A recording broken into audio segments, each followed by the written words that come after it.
I was at the bank when it happened.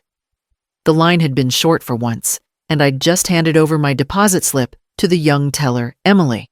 I think when my phone rang in my coat pocket, I glanced at the screen. Trey? I hadn't heard from him in weeks. Hi, Mom, he said, too chipper. Just wanted to give you a heads up we're leaving tomorrow. Everything's set.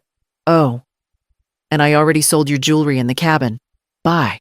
It came out clean, like he was reading a list. I didn't flinch, not even a blink. I kept my voice even. One more account, under Ashford. I told Emily, who nodded and turned to her computer. Then I lifted the phone to my ear again and said, clear as day. You forgot one thing. He hung up before asking what. The screen went dark in my hand. I slipped the phone back into my pocket. Ashford, my maiden name. The name no one had used in nearly 40 years, not since I married Dean and took his. But there were still some things, some accounts, left in that name. Quiet, untouched, and absolutely mine. Emily handed back my receipt. Will that be all? Ms. Ashford. I smiled at her. That's all for today. Outside. The wind bit through my jacket, but I walked slow. The car was warm, but I sat in silence before starting it. Hands on the wheel, mind steady. It wasn't the shock that struck me. It was the clarity. My son had drawn his line. All that remained was how I'd choose to respond. Not with shouting, not with begging, with precision. Back home, I dropped my purse on the kitchen counter, turned on the kettle, and pulled out a file folder from the back of the drawer. The label was simple. Just one word: contingency. I set the folder on the kitchen table, next to a half-used legal pad and a pen that still bore Dean's company logo. Before anything else, I walked past the folded walker by the hallway wall. I hadn't needed it in weeks, but I hadn't put it away either. Maybe part of me had been waiting for something or someone to prove I still needed support. Apparently not. I filled the kettle and turned it on. While the water heated, I opened the folder. Inside were copies of trust documents, property records, and insurance policies. Dean had been meticulous about documentation. After his passing, I'd kept everything filed and updated, not because I didn't trust Trey, but because I'd lived long enough to know that trust without proof was a luxury. The cabin was still under the Ashford family trust. No sale could go through without my signature. No transfer, no escrow, nothing. And the jewelry, 2 brooches, 1 sapphire ring, and a pearl necklace was fully insured under my name, with serial numbers and recent appraisals. I picked up the phone and called Carl Vincent. He was retired, technically, but still picked up if he saw my number. Marlene. His voice was soft, familiar. I believe my son forged documents, I said plainly, and I'd like to know what my options are. There was a long pause, and then a sigh. You want me to dig? I want to know what's been filed in the last 60 days. Property, power of attorney, anything. I'll call you back tomorrow. I thanked him, hung up, and let the silence settle. The kettle whistled. I poured the water over chamomile and watched the steam curl above the cup. I wasn't angry, not yet. I felt something colder, a tightening, a readiness. Trey thought he'd taken what was mine. He'd forgotten I never signed anything. I carried the tea to the table and opened the second folder, the one with the maps. The old Timberland records were still there, untouched since 1993. Carl called 2 days later, his voice graver than usual. You were right to ask, he said. I found a deed transfer, notarized, but the notary's based in Portland, nowhere near the county office that supposedly filed it. You ever meet a Denise Kramer? Never heard of her. I said, she notarized your signature on the cabin transfer. Sloppy job, too. Ink doesn't match. And the timestamp is off by a full day from the filing date. I didn't respond right away. I just pulled a pen from the drawer and started writing down the name. Denise Kramer. I'd look into her later. Carl continued. There's more. A bill of sale for several jewelry pieces. It's labeled as irretrievable loss, likely to get around the insurance tracking. But the buyer's ledger links back to a dealer downstate who logs serial numbers. Do they match mine? 2 do. The ring and 1 brooch. I let out a quiet breath.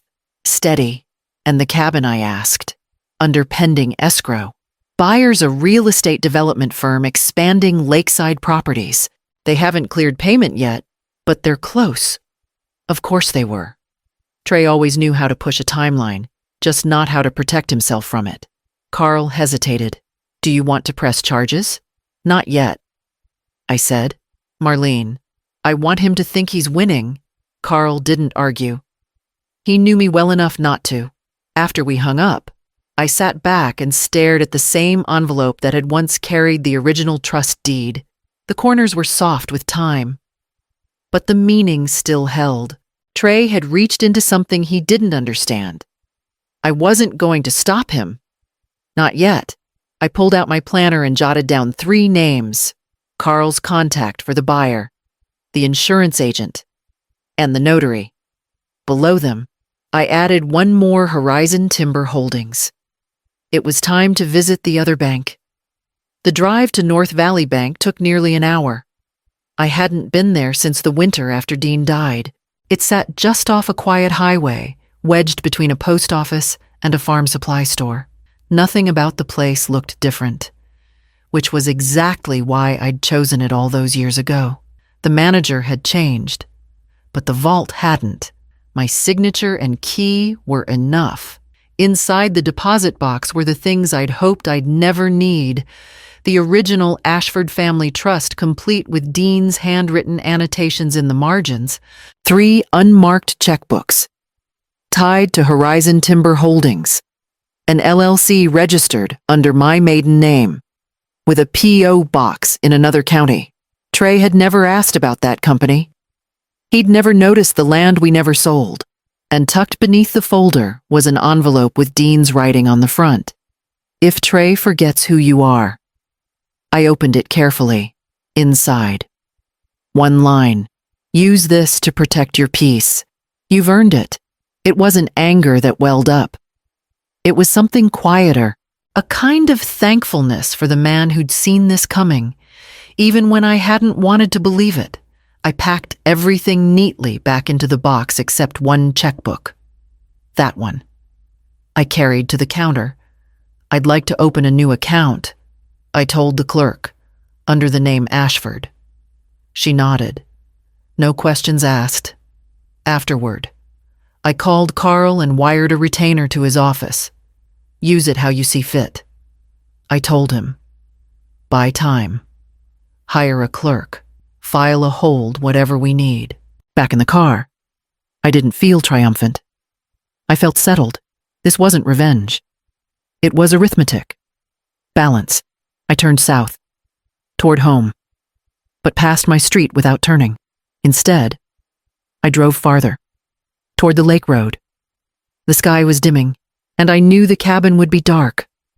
But I wanted to see it one more time before Trey tried again.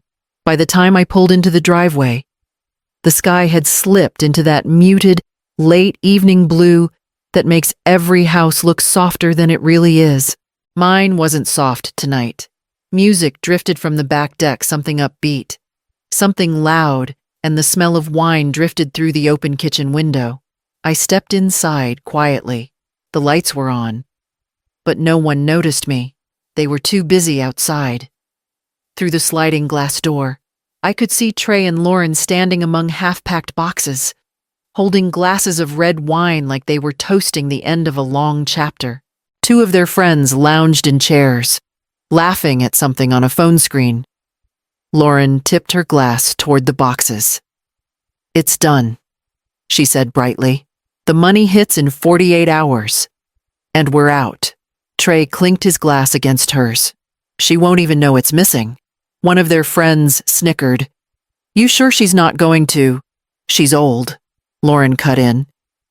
She barely checks her own mail. They all laughed. I didn't step forward.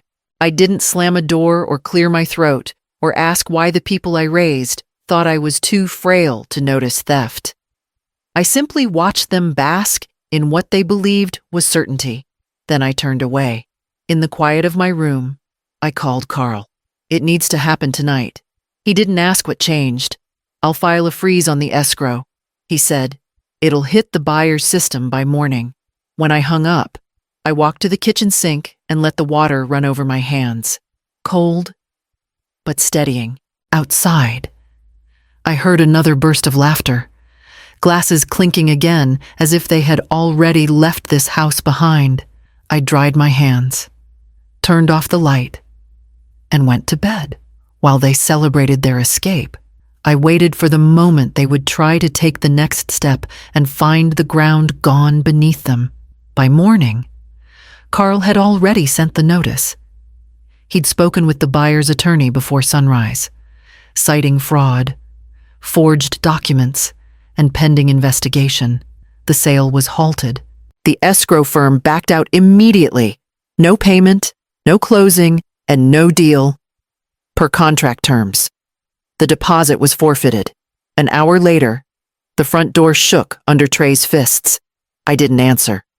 I heard him outside, pacing, cursing, then a silence stretched out. The sound of a car door slamming, then nothing. I waited 5 more minutes, then picked up my keys. The drive to the cabin was short, but it felt different now. Not a place of retreat, a place I needed to reclaim. When I pulled up the gravel path, the front porch looked exactly as it had months ago, slightly sagging, still solid. No signs of intrusion. The lock clicked open with the same old key. Inside, the air was stale and still. There were no moving boxes, no signs of staging, just the dust of disuse and the quiet of something left alone too long.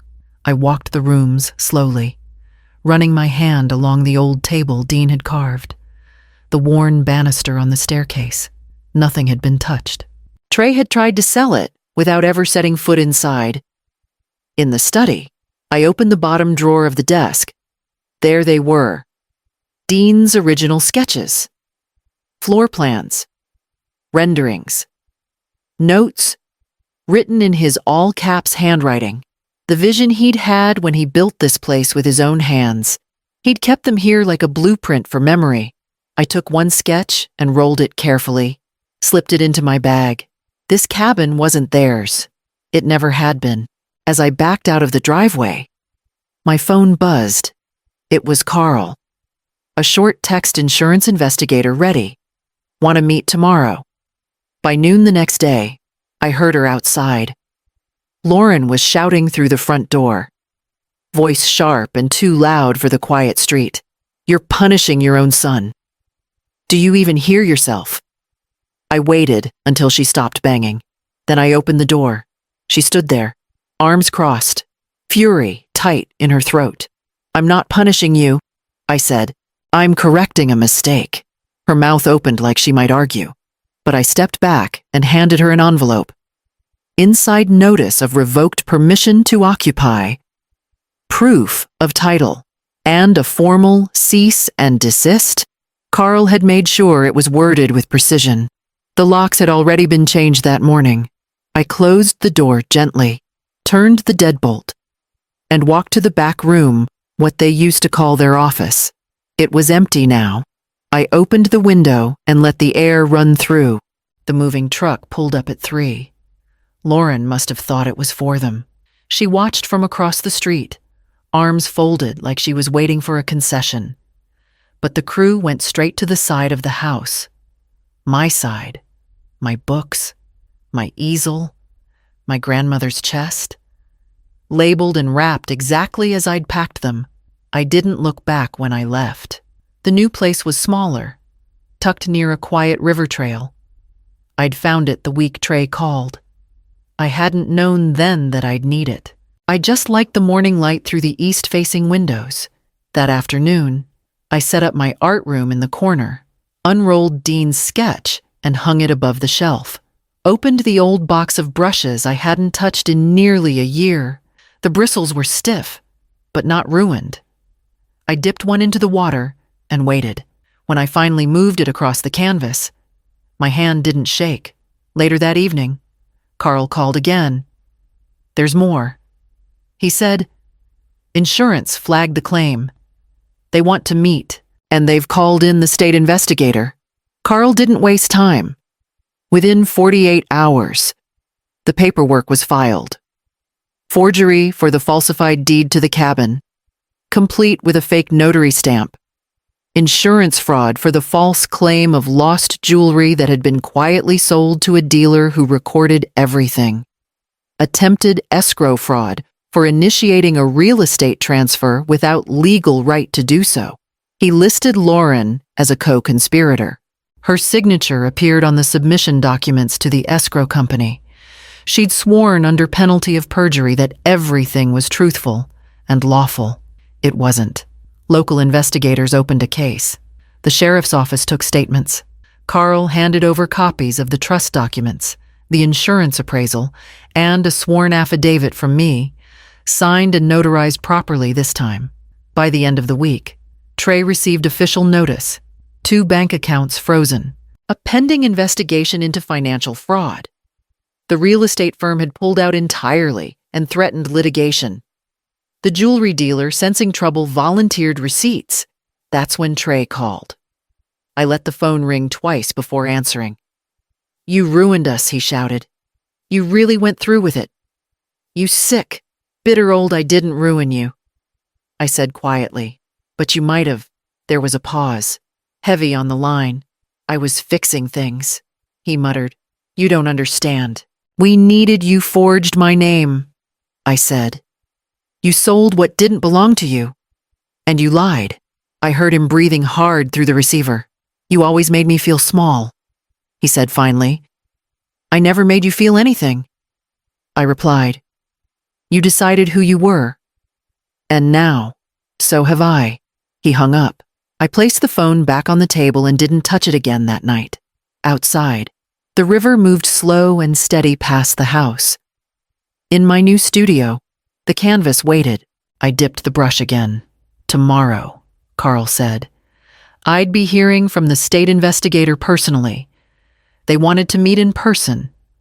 They were bringing documents and questions." Weeks passed.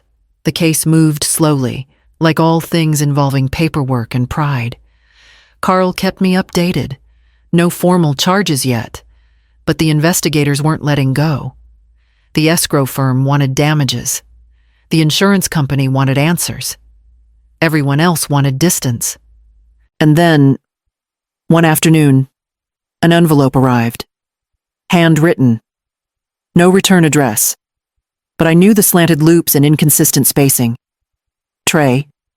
The letter inside was short, awkward, spelled like someone who'd stopped trusting pens years ago. "I'm sorry. I thought I was owed something. I didn't realize I was burning the last bridge. Lauren's gone. Took her things and left the rest for me to clean up. The debts are mine. I know that now. I don't expect forgiveness. I just wanted you to know I want to do things differently. If I still can." He didn't ask for help. Didn't ask for money. It would have been easier if he had. I sat with the letter for hours. Read it twice, then again. I thought about the times I'd driven him to summer jobs, packed lunchboxes with notes inside. The late-night calls when he didn't know how to file his taxes. Or when Lauren had locked herself in the car after one of their fights. I thought about all the things I gave him, and all the things he believed he deserved. And still, he didn't ask for anything now. I opened a drawer and pulled out a card. No return address. Just my maiden name again, simple, sharp, familiar. I wrote one line. "There's still one thing of yours I protected your name. Use it differently." I sealed the envelope before I could second guess it. Dropped it in the mail the next morning.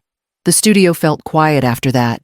I turned on the radio, opened the window to let in the sound of the water outside. That afternoon, I started a new piece. Bolder colors, broader lines. And later that week, the realtor called. The offer on the timberland had come through. The studio sits just off the main road, tucked between an old bookstore and a bakery that opens at dawn. I kept the sign. Simple Ashford Studio. Nothing more. The name fits again. I teach once a week, just enough to keep the brushes wet, the chairs warm, and the shelves full of paint jars no one ever puts back in the right place. Teenagers come on Wednesdays, retirees on Fridays. Some talk, some don't. I let the silence speak if it wants to. On the front wall, I framed the sketch I'd taken from the cabin, the one Dean drew the year we built it. Below it hangs the cabin's original deed, stamped and certified, with my name in bold at the bottom. Between them, a handwritten line. Framed in plain pine property isn't just land. Sometimes, it's your dignity. People pause at it. Some read it twice. A few smile like they understand. In the mornings, before anyone arrives, I sit by the wide window facing the lake. The light shifts slowly across the wood floors, the kind of slow that reminds you time doesn't ask permission. It just moves. And yet, for the first time in years, I don't feel like I'm waiting for the next loss. I don't feel watched. I feel home. The past hasn't vanished. The cabin still stands. Trey still exists wherever he is now, whatever version of himself he's trying to become. I didn't write again. I didn't need to. Some days.